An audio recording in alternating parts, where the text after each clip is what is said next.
Bueno, buenos días o buenas tardes. Espero que estén muy bien. Me correspondió presentarles el tema de insuficiencia pancreática exocrina. Espero que sea de su provecho para poder manejar de una forma adecuada y considerarlo en diferentes circunstancias clínicas este diagnóstico. Tenemos que hacer un breve repaso de la fisiología de la secreción pancreática, ¿verdad? Que el 80% de la secreción pancreática es bicarbonato acompañado de diferentes enzimas, de proteasas, amilasas, lipasas, ¿verdad? Que van a estar en una forma inhibida por el inhibidor de tripsina y que por medio de diferentes fases durante la alimentación, ¿verdad? Van a ser estimuladas para que éstas pasen al duodeno de una forma adecuada para su función. Cuando estamos considerando el alimento, estamos pensando en la alimentación, antes del paso de alimento al estómago, hay una fase cefálica de la estimulación pancreática en la que nuestro cerebro, por medio de estimulación neurohormonal a través de la acetilcolina, va a estimular nuestro páncreas para la secreción de bicarbonato principalmente y enzimas pancreáticas ya de una forma activa a la luz duodenal. Cuando los alimentos pasan a la cámara gástrica por la distensión gástrica, ¿verdad? Que conlleva el paso de estos, lleva también una estimulación a través de la acetilcolina. Cuando los alimentos pasan a duodeno, ¿verdad? Teniendo varias circunstancias, principalmente un pH alcalino, ¿verdad? La estimulación de alimentos al duodeno va a llevar a secreción principalmente cierta de diferentes sustancias, principalmente la colecistoquinina, que va a llevar a una retroalimentación positiva para la mayor secreción de enzimas pancreáticas, la fase gástrica y después la fase intestinal.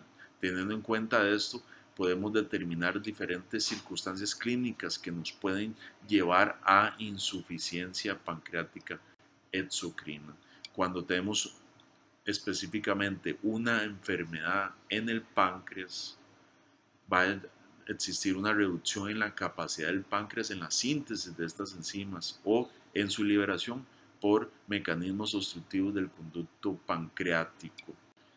Pero cuando tenemos problemas en las otras diferentes fases, por ejemplo, a nivel de estómago por cirugías gástricas, principalmente gastrectomías, donde hay una asincronía entre el paso de alimentos al intestino y la secreción de intestino, la secreción hacia el intestino, las enzimas pancreáticas, ¿verdad? Por modificaciones anatómicas donde los alimentos no van a encontrarse de una forma oportuna, ¿verdad?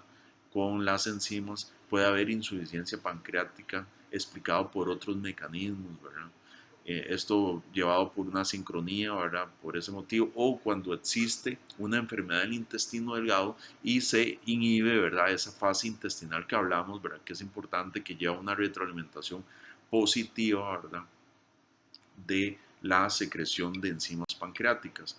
Esta analogía, ¿verdad? Ya muchos de ustedes, probablemente la mayoría conocen a este corredor, probablemente el mejor de historia, ¿verdad? Lo que es 100 metros, ¿verdad? Usain Bolt, ¿verdad?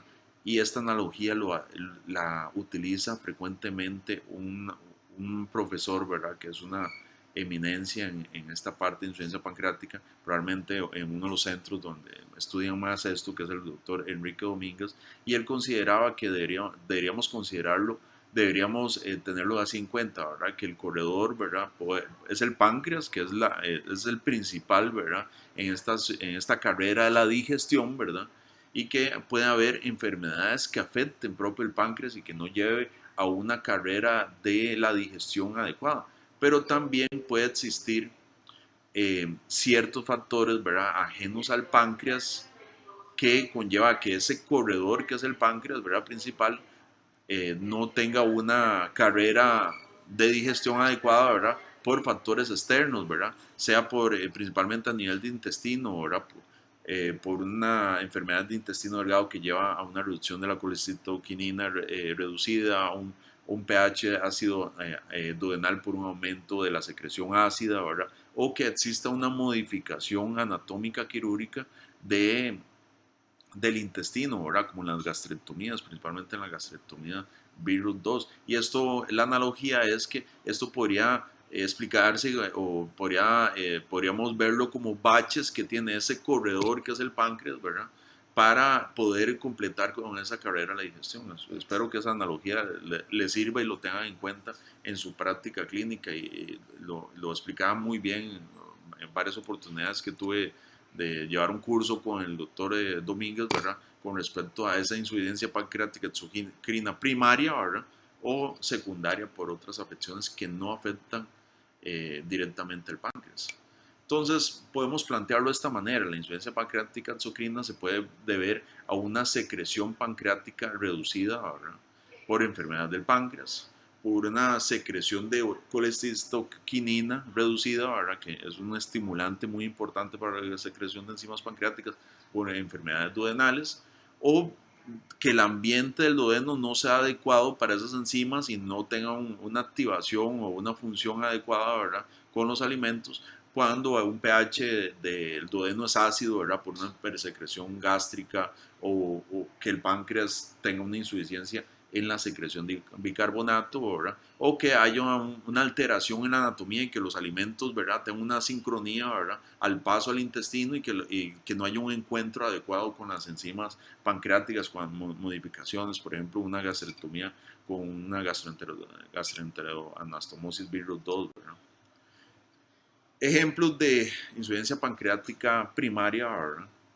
Son pancreatitis crónica, fibrosis quística, pancreatitis agudas necrotizantes, que hay pérdida de volumen del páncreas, el cáncer del páncreas, principalmente los que afectan cabeza del páncreas y tienen una obstrucción del conducto pancreático, ¿verdad? La diabetes mellitus y también cirugías del páncreas. Insuficiencias pancreáticas secundarias, ¿verdad? Ajenas, que no son enfermedades que afectan directamente el páncreas. Tenemos las que llevan a una secreción reducida de colecistoquinina, ¿verdad? Enfermedades duodenales como la enfermedad celíaca, inclusive enfermedad de Crohn cuando afecta el duodeno, ¿verdad? Cuando hay un pH duodenal ácido por hipersecreción gástrica o baja secreción de bicarbonato, ¿verdad? Como una enfermedad de Soliger Ellison, ¿verdad? O una insuficiencia pancreática propia por una disminución del bicarbonato, o tránsitos gastrointestinales anormales por cirugía, ¿verdad? Gastrectomías con virus 2 principalmente, el virus 1 se describe que no debería haber, hay casi un tránsito normal, ¿verdad? O cirugías que conllevan modificaciones, derivaciones intestinales donde no hay un encuentro adecuado o que el sitio donde llegas a esas enzimas, ¿verdad? Donde está el sitio de anastomosis del conducto pancreático o el conducto pancreático nativo, ¿verdad? No tiene una sincronía adecuada con la mezcla de alimentos, ¿verdad? Bypass, por ejemplo, o cirugías que llevan a cirugías de duodeno. Entonces tenemos que tener en cuenta, ¿verdad? Que cuando hablamos de insuficiencia pancreática, ¿verdad? Es la incapacidad de un órgano para realizar sus funciones adecuadas o que conlleva también, ¿verdad? A, a alteraciones, ¿verdad? Donde hay una adecuada secreción de enzimas, ¿verdad? Pero no está el ambiente adecuado para que esas enzimas funcionen bien. Cuando existe una insuficiencia pancreática exocrina, ¿verdad? Hay una alteración primaria o secundaria de la función pancreática, como lo hemos visto, y que lleva a lugar a maldigestión, y esa maldigestión lleva a una malabsorción de nutrientes y malnutrición con sus consecuencias. Eh, la insuficiencia pancreática exocrina puede eh, ser precedida, ¿verdad? Por una disfunción pancreática que posteriormente lleva a una insuficiencia pancreática. Esto se ha medido, ¿verdad? Por medio de las mediciones de enzimas, de bicarbonato, y lo han clasificado que la insuficiencia pancreática exocrina podría ser leve, moderada o grave de acuerdo a la capacidad del páncreas que tiene para la secreción de ambas sustancias, ¿verdad? Y que esto lo han tratado de traducir por la medición de ciertos test de función que ahorita los vamos a ver, ¿verdad? Y test de función pancreática y test de secreción pancreática que correlacionan de una forma, ¿verdad? De alguna forma, ¿verdad? Con alguna sensibilidad con respecto a determinar si hay una insuficiencia pancreática, como hemos hablado. Eh, Obviamente, conforme va disminuyendo la secreción pancreática y se va determinando, ¿verdad?, qué tan grave es esa disminución en la secreción de enzimas y bicarbonato, ¿verdad? Así va a haber ciertas consecuencias como en el aumento de la excreción de grasa en, eh, a nivel gastrointestinal, a nivel fecal, ¿verdad? Y esto lo podemos medir diferentes tests que son de funcionalidad pancreática para determinar funcionalidad. Y se ha visto, ¿verdad?, que la afección del páncreas, por ejemplo, tiene que verse muy comprometido en su secreción de enzimas y bicarbonato por debajo de un 10% en su función endocrina para que esto se vea claramente evidente. Entonces es muy importante tener esto en cuenta, ¿verdad? Que necesitamos menos de un 10%, ¿verdad?, la secreción de una disminución de la secreción exocrina del páncreas para verlo traducido clínicamente en estudios como la excreción de grasa. Hay diferentes circunstancias clínicas que llevan a pérdida, ¿verdad?, de funcionalidad, como uno de ellos es la pancreatitis aguda necrotizante, donde puede haber pérdidas de grandes volúmenes, ¿verdad? Estamos hablando de más del 90%, ¿verdad?, que se traduce en una disminución de la secreción pancreática en menos del 10%, que puede llevar a una insuficiencia pancreática, ¿verdad? Esto se relaciona muchas veces en esta circunstancia de pancreatitis aguda, ¿verdad?, con la etiología de la pancreatitis, la extensión de la necrosis, obviamente, ¿verdad? Porque entre mayor necrosis y que lleve a una disminución de la función exocrina de menos del 10%, puede ser traducida, ¿verdad?, clínicamente a una insuficiencia clínica. También la localización de la necrosis algunas veces no es por pérdida de, ¿verdad?, de masa de, eh, de la función exocrina, sino también por pérdida, ¿verdad?, del conducto, ¿verdad?, o que lleva a estenosis del conducto pancreático, ¿verdad?, y eso disminuye el paso de enzimas hacia el intestino, ¿verdad?, o la localización, ¿verdad?, que hay un síndrome de conducto desconectado, ¿verdad?, donde hay una área del páncreas, ¿verdad?, desconectada de la parte más distal, entonces las enzimas no llegan al duodeno, ¿verdad?, entonces se comporta como una insuficiencia pancreática, ¿verdad? Y también tiene que ver si el paciente, por ejemplo, requirió una intervención quirúrgica durante la fase aguda de la pancreatitis necrotizante, ¿verdad?, una necrosectomía que lleva más alteraciones anatómicas, como mencionamos anteriormente, y también pérdida de volumen del páncreas.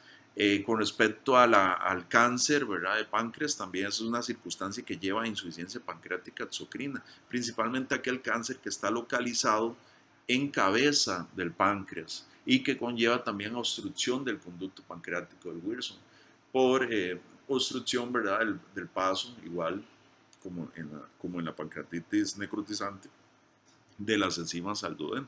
Y es una circunstancia que tenemos que tomar mucho en cuenta, ¿verdad?, porque tiene un gran impacto en la pérdida de peso, caquetsia que tienen sus pacientes, que conlleva menor sobrevida y calidad de vida, y es la principal causa de pérdida de peso en cáncer de páncreas. Entonces, es un punto muy importante que tenemos que tomar en cuenta cuando hacemos el diagnóstico, que el gastroenterólogo es parte fundamental en el diagnóstico de este tipo de enfermedades y que debemos considerar como un tratamiento fundamental junto al del cáncer.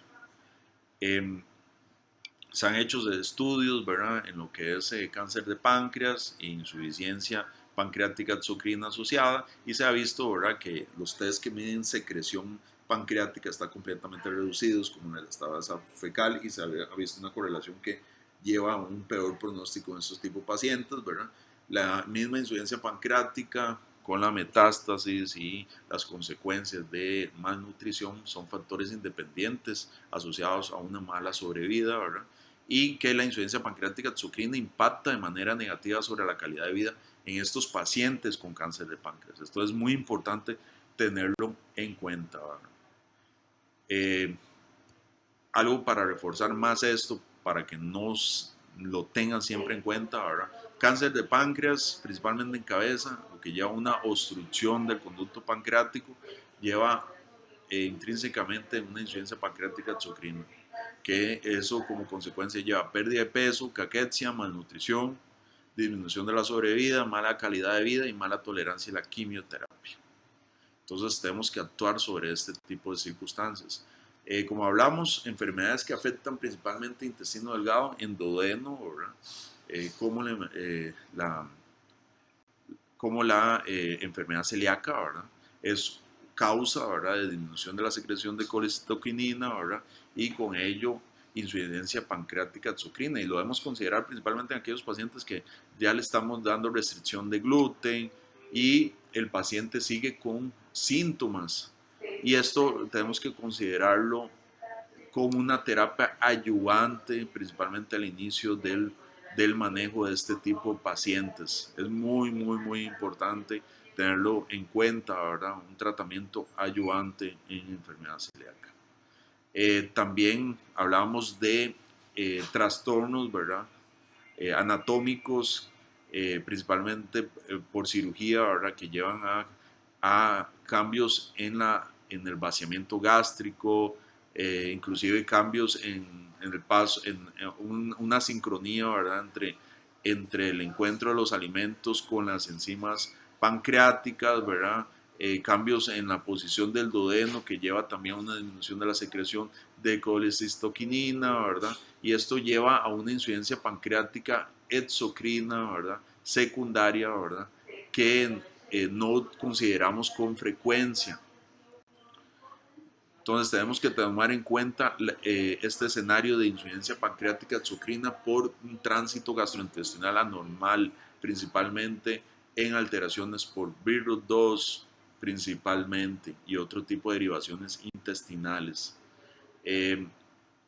Se ha estudiado, ¿verdad?, la insuficiencia pancreática exocrina tras gastrectomías parciales, con gastrectomías parciales, principalmente con reconstrucciones BIRUT2. Hay estudios, ¿verdad?, donde han hecho mediciones con test de funcionalidad pancreática y reportan hasta un 60 a 70% de los pacientes con insuficiencia pancreática con anastomosis BIRUT2. BIRUT1 usualmente no producen insuficiencia pancreática exocrina porque hay un paso duodenal más cercano a lo normal, ¿verdad?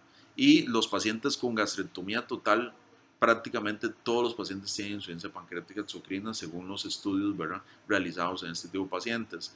Con respecto a modificaciones como el bypass gástrico, manga gástrica, no hay estudios que respalden, ¿verdad?, que exista una insuficiencia pancreática exocrina secundaria en esta circunstancia.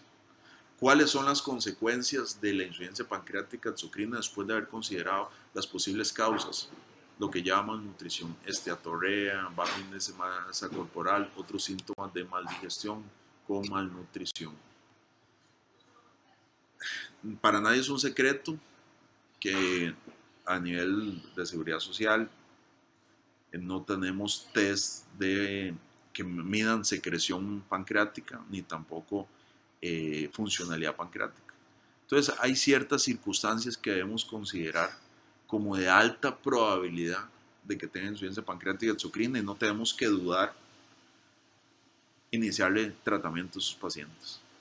Y esta diapositiva la ponemos antes de revisar aquellos test, ¿verdad?, que en un mundo ideal deberíamos tener, ¿verdad?, para poder objetivizar el diagnóstico de insuficiencia pancreática exocrina, pero son circunstancias que no se nos debe dejar de paso, y considero que ustedes tienen que tener ya en mente para que no duden en iniciar terapia de reemplazo enzimático. Uno de ellos es la pancreatitis aguda necrotizante, la otra es la pancreatitis crónica calcificante, la cirugía pancreática, que es una pancreatectomía, ¿de acuerdo?, parcial o distal, una gastrectomía BIRUT2, ¿verdad?, principalmente gastrectomía total, y el cáncer de páncreas principalmente en cabeza. En estas circunstancias la probabilidad es de un 80%, no requiere ningún test diagnóstico, y esto ha sido estudiado ampliamente por grupos de investigación y ellos determinan que no requiere someterlo a un test diagnóstico. No tenemos nosotros de por sí, ¿verdad? Pero sí deberíamos considerarlo iniciar terapia de reemplazo enzimático. La insuficiencia pancreática exocrina la podemos medir por medio de test que miden, ¿verdad?, la función pancreática, ¿verdad? Y otros test que miden lo que es secreción pancreática. Por ejemplo, la función pancreática la podemos medir por medio de coeficiente de excreción de grasa, medición de triglicéridos marcados en el aliento, ¿verdad? O indirectamente por test de secreción como la elastasa fecal, o medir las consecuencias que lleva una mal digestión con malnutrición, ¿verdad? Como parámetros nutricionales. Pero volvemos al mismo punto, ¿verdad? Las circunstancias anteriores, ¿verdad? No es necesario hacer ningún estudio, no los tenemos acá, pero en centros que cuentan con estos estudios, en estas circunstancias, pancreatitis crónica calcificante, pancreatitis aguda necrotizante, cáncer de páncreas, cirugía como virus 2, gastrectomía total, pancreatectomía parcial o total, no requieren un estudio, debemos iniciar enzimas pancreáticas. Aquí clasificamos los tests, ¿verdad?, de acuerdo a lo que nos logran medir, ¿verdad?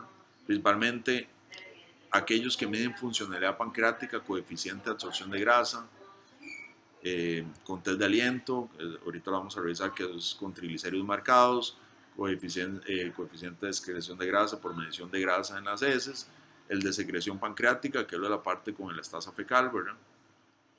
Y otros test ahí de pancreatitis que ustedes verán en la clase de pancreatitis crónica. Entonces, solo un reforzamiento. Pancreatitis calcificante, tienen que ir hacia terapia de reemplazo enzimático, no hay ninguna duda. Más breve, en resumido, para que les quede claro esto: test que evalúan la función pancreática, coeficiente de excreción de grasa, test de aliento con triglicéridos marcados, test que evalúa solo secreción pancreática, la elastasa fecal, y test que evalúan la consecuencia de insuficiencia pancreática exocrina, la evaluación nutricional. El coeficiente de absorción de grasa es el gold estándar. Le damos una dieta de 5 días estricta de 100 gramos de grasa con recolección de toda la materia fecal durante los últimos 3 días, y le toca al de laboratorio medir la cantidad de grasa que hay en eso. No se usa tanto por lo engorroso de que el paciente tiene que durante 72 horas recoger las heces y llevarlas al laboratorio, así como el que las recibe, ¿verdad? El test de aliento con triglicéridos marcados con carbono 13 es un estudio con una sensibilidad muy alta, ¿verdad?, donde se le da al paciente un alimento, usualmente un huevo, ¿verdad?, con triglicéridos marcados, ¿verdad? El paciente lo ingiere y después, en determinados tiempos, minutos, horas, se hace una medición con aliento, ¿verdad?, para ver la excreción del dióxido de carbono marcado con carbono 13, ¿verdad? Y de acuerdo a un porcentaje a las 6 horas, ¿verdad?, podemos determinar que el paciente tiene insuficiencia pancreática exocrina. Este estudio, que probablemente es el que deberíamos trabajar para obtenerlo, ¿verdad?, al menos, ¿verdad?, es un test que no mide funcionalidad, pero sí mide secreción pancreática. Es una enzima específica pancreática, tiene una ventaja que no se degrada durante el tránsito intestinal y se puede cuantificar una muestra aislada de heces, y es estable en temperatura ambiente hasta una semana, entonces la podemos medir. Lo normal es de mayor de 200 microgramos por gramo. Se desconoce el punto de corte, pero entre más baja hay mayor probabilidad de insuficiencia pancreática exocrina. Inclusive el punto corte que recomienda es menos de 100 para indicar tratamiento enzimático y determinar que el paciente tiene una insuficiencia pancreática exocrina. Cuando no tenemos estos test, podríamos guiarnos, ¿verdad?, por datos de malnutrición, maldigestión, pero tenemos que tener algo claro, ¿verdad? La alteración de vitaminas liposolubles, proteínas, magnesio, albúmina, por ejemplo, se dan en situaciones, ¿verdad?, donde la funcionalidad pancreática está muy, muy comprometida, ¿verdad?, y lleva mucho tiempo en haberse instaurado. Entonces puede ser que tengamos un paciente con insuficiencia pancreática moderada o leve, ¿verdad?, y que no tengamos ninguna alteración a estos parámetros. Esto ha sido ampliamente estudiado, ¿verdad?, donde se ha visto, ¿verdad?, que a consecuencia de un déficit nutricional, ¿verdad?, como por otras causas, ¿verdad?, lleva al riesgo de mucha comorbilidad, ¿verdad? Y podríamos traducirlo, ¿verdad?, en parámetros de antropometría, exámenes de sangre, que determina inclusive en estudios, ¿verdad?, donde tienen pacientes con medición, con test específicos de funcionalidad pancreática, ¿verdad?, como principalmente coeficientes de excreción de carbono 13, ¿verdad?, en aliento. Ellos han determinado que hay muchos parámetros que se alteran conforme exista más insuficiencia pancreática. Hay un estudio muy interesante del doctor Domínguez, es con la medición de parámetros de lo que es el magnesio, ¿verdad? Y ellos determinaron que hay un parámetro, por ejemplo, de valores menores de 2 de magnesio podría en un contexto clínico adecuado, ¿verdad?, relacionarse con insuficiencia pancreática exocrina. Entonces, pacientes que tienen un contexto clínico sugestivo, ¿verdad?, debemos considerar que el paciente podría tener una insuficiencia pancreática exocrina y tenemos que pensar en la terapia de reemplazo enzimático. Las enzimas pancreáticas, su formulación adecuada es en microesferas con cubierta entérica, ¿verdad? El objetivo, ¿verdad?, de lipasa, al menos con los alimentos, comidas principales, debe ser de al menos de 30.000 unidades de lipasa.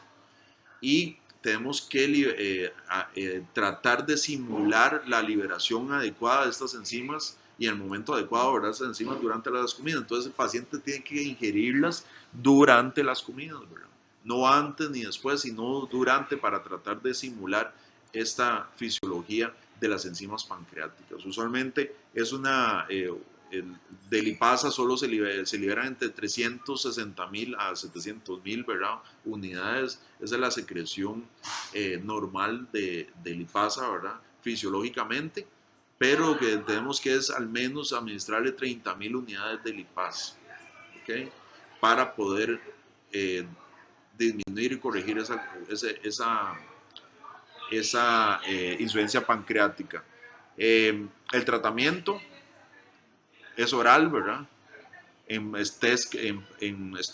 centros que tenemos la medición de coeficiente de absorción de grasas o la medición de triglicéridos marcados con carbono 13, ¿verdad?, la idea es corregir esos tests. Si no lo contamos, ¿verdad?, es por seguimiento clínico con disminución de deposiciones, disminución de molestias principalmente de la esteatorrea, ¿verdad? Pero en test que cuentan con eso es tratar de corregir esos parámetros.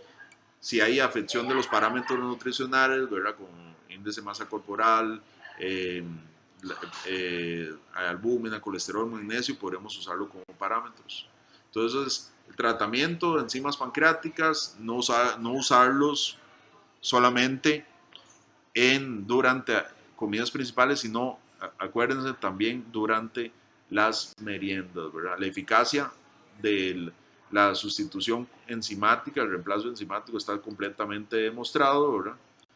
Y uno de los parámetros clínicos es la disminución de deposiciones, el aumento de peso corporal, ¿verdad?, que eso podemos seguirlo en la mayor parte de los pacientes cuando hay una traducción clínica de la insuficiencia pancreática. Entonces, acuérdense, administrarla durante las comidas. Y una práctica clínica que se utilizaba frecuentemente era añadir inhibidor de bomba de protones cuando el paciente ya no toleraba más dosis y el paciente continúa con síntomas. Es algo que está discutido en este momento, pero es una práctica que no la podemos completamente eliminar. Para que vean que la medición de triglicéridos, bueno, del carbono, de la prueba del aliento, ¿verdad?, con el carbono 13 marcado, ¿verdad?, en los alimentos, ¿verdad?, y situaciones donde tenemos que tener en cuenta, ¿verdad?, que debemos incrementar la dosis de las enzimas pancreáticas para disminuir sintomatología o corregir, ¿verdad?, si tuviéramos los tests disponibles de funcionalidad pancreática. Entonces, los mensajes importantes: el tratamiento de la insuficiencia pancreática exocrina debe evitar síntomas y asegurar un estado nutricional normal cuando podamos medir eso, ¿verdad? Consiste en la administración de enzimas, ¿verdad? La dosis mínima es de al menos 30.000 unidades de lipasa, pero de ese punto para arriba, ¿verdad? Debemos considerarlo, darlo en comidas principales y también en meriendas. La asociación de inhibidor de bomba de protones es una práctica clínica cuando el paciente no tolera más aumentar la dosis, más que usualmente, digamos, en el Seguro Social tenemos solamente disponible 10.000 unidades, entonces tenemos que titular de pastilla a pastilla, ¿verdad? Y algunas veces son pacientes que tienen que tomarse 5 o 6 pastillas, ¿verdad? Durante comidas principales y ya no toleran más y todavía tenemos evidencia que tiene diarrea, ¿verdad? Principalmente. Y debemos individualizar en cada paciente si hay afección del estado nutricional y actuar de acuerdo a eso cuando estamos frente a la terapia de reemplazo enzimático. Muchas gracias, espero que haya sido de gran ayuda esta clase.